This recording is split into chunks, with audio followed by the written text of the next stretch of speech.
Raheem, you've been watching the protests here and in America. I wonder what your response has been. What's gone through your head? Yeah, it's been hard to take in over the week or so.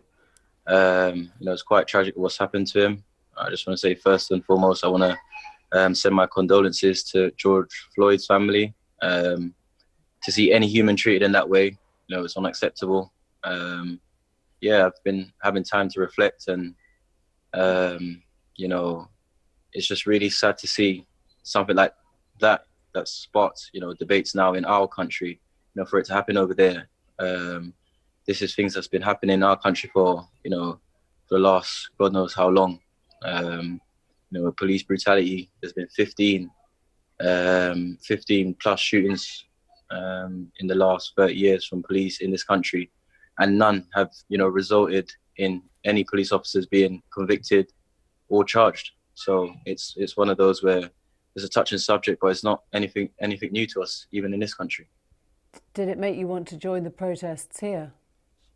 Um, I think the protest is it's all you know it's a great starting point, to start protesting, to get your voice be heard, because this is how people are getting their voices heard. But at the same time, people in positions which I'm lucky enough to be in, this is a time to speak on these subjects, speak on injustice in especially in my field. This is something I always try to say to family, friends, and people around me that always ask, what do you think of this?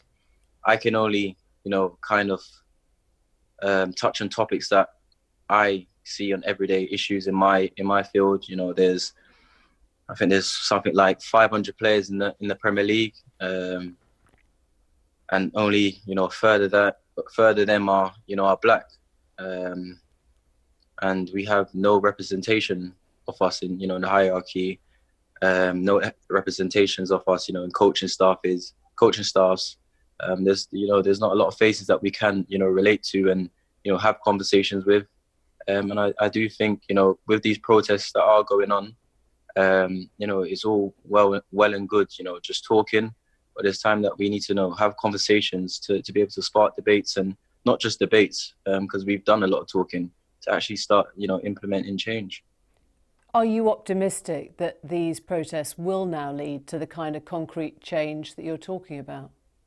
Yeah, and I said, as I said before, the peaceful protesting, this is how your voice gets heard. But at the same time, you need to have people fighting on the forefront, giving, valid points and, situations in everyday lives, everyday walks of life, speaking on these subjects, and, bringing it to the necessary people, and keep fighting for change. But, just protesting alone is not gonna, make a change in this country. We know we have to keep talking, keep fighting, and hopefully we do see change.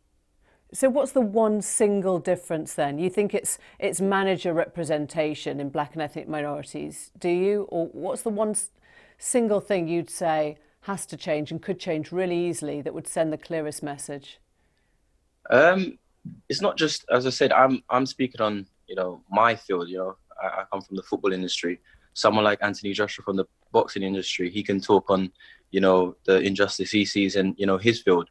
But at the same time, it's coming together and finding a solution to be able to spark change, because we can talk as much as we want about changing and putting black people in these positions that I do feel they should be in.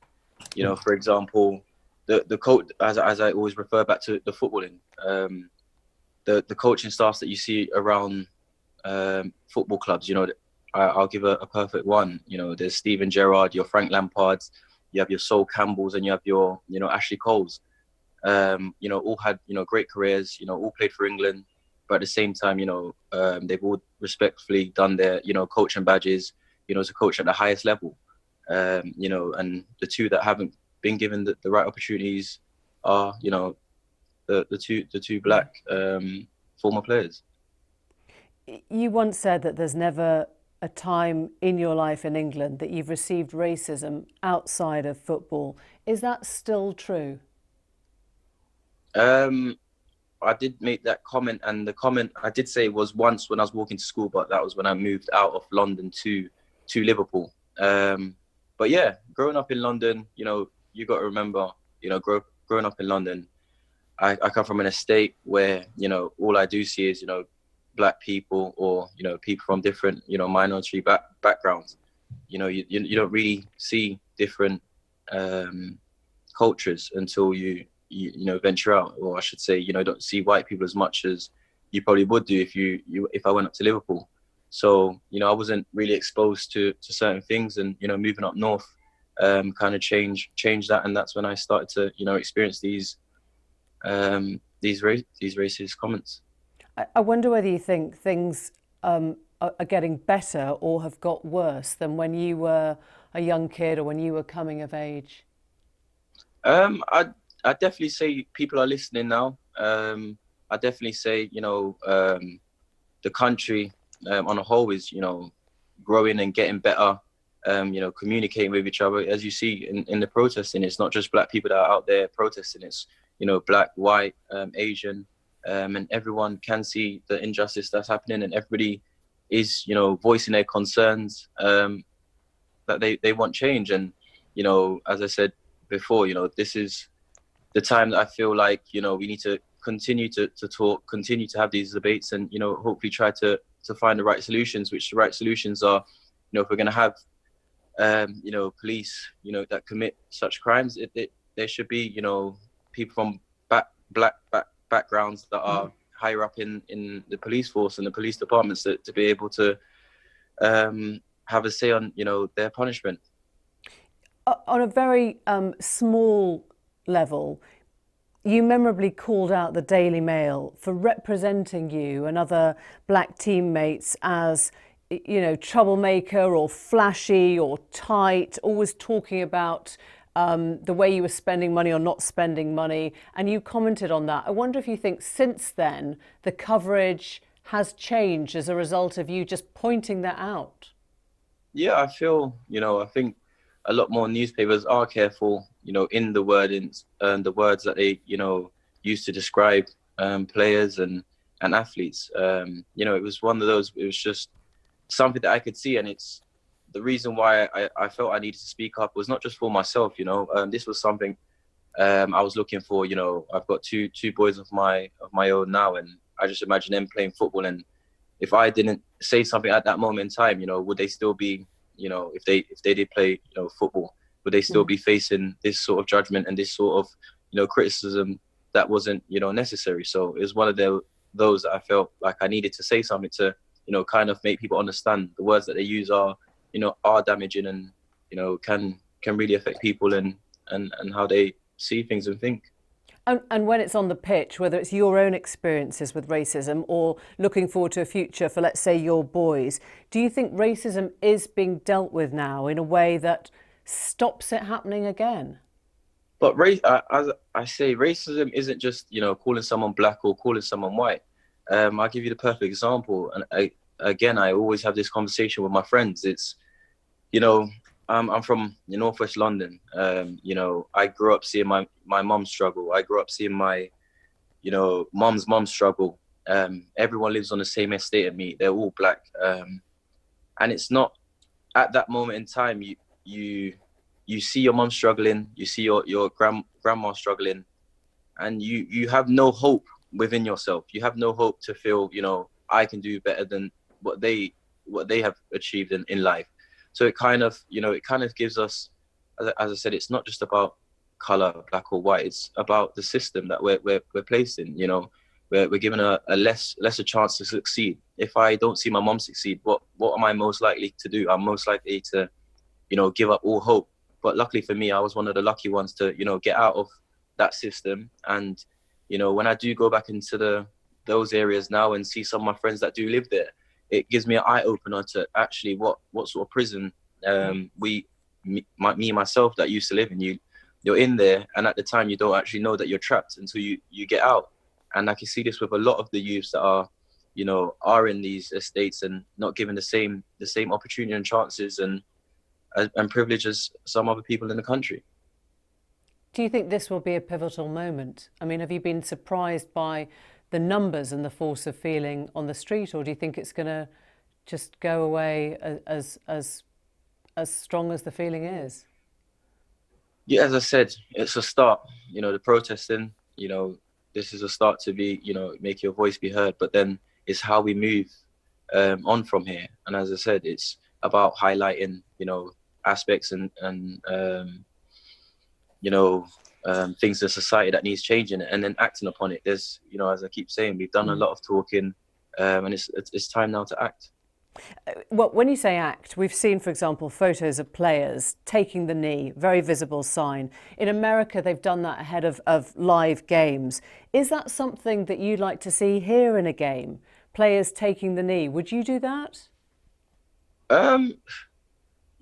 Taking a knee, I understand. As again, it's another form of protesting, and as I say, I want change. The change is being able to speak to people in Parliament, people at the hierarchy at my football club, not just my football club, the football clubs across the country, people at the national team of England, to implement change and give equal chances to black coaches, and it's not just coaches but people in their respective fields, the right opportunity. I feel like that's what's lacking here. It's not just taking a knee, it's about giving people the chance and they deserve. When you talk about taking the message to the top, we heard from the Home Secretary today, and she was talking about the protests on the street, and she said they should stop and not go ahead because they're illegal. They clearly contradict all social distancing regulation. I wonder what your message would be to her, and whether you think which should come first right now.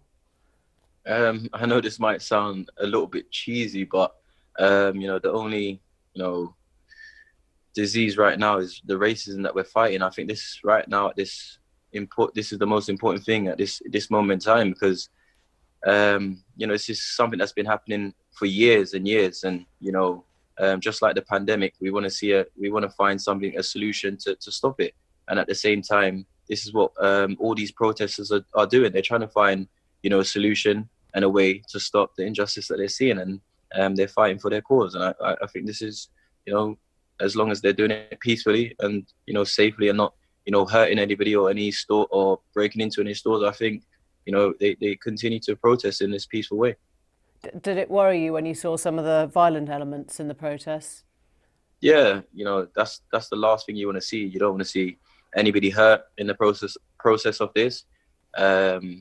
People are protesting because they're tired. They're tired of what they're seeing, and the people just want change. And this is exactly why they're out on the streets. But I would say this, to be sure, is to be safe on the streets and keep doing what you're doing. But at the same time, we can't just protest. We have to also act and talk to the right people. And that's why I'm here to you today to get this message heard even more.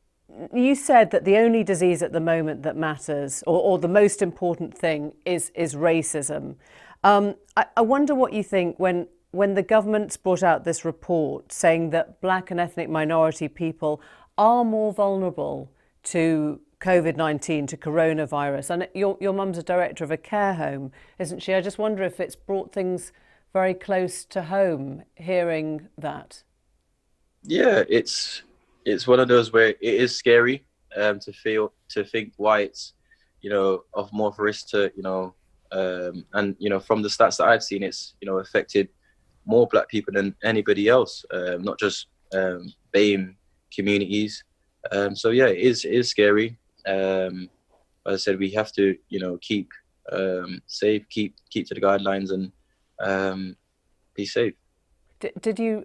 Am I right in thinking you lost family members to coronavirus? Yeah, I've lost one family member and a close family friend. Yes.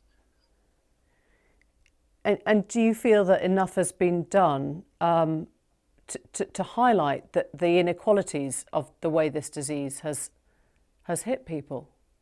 No, I don't feel like it's been explained. I don't feel like it's, why is it more likely that someone from a black background or a BAME background is more likely to, suffer from this disease. I feel like there should be more of an explanation on this, and I don't think our health and our risk is, taken seriously.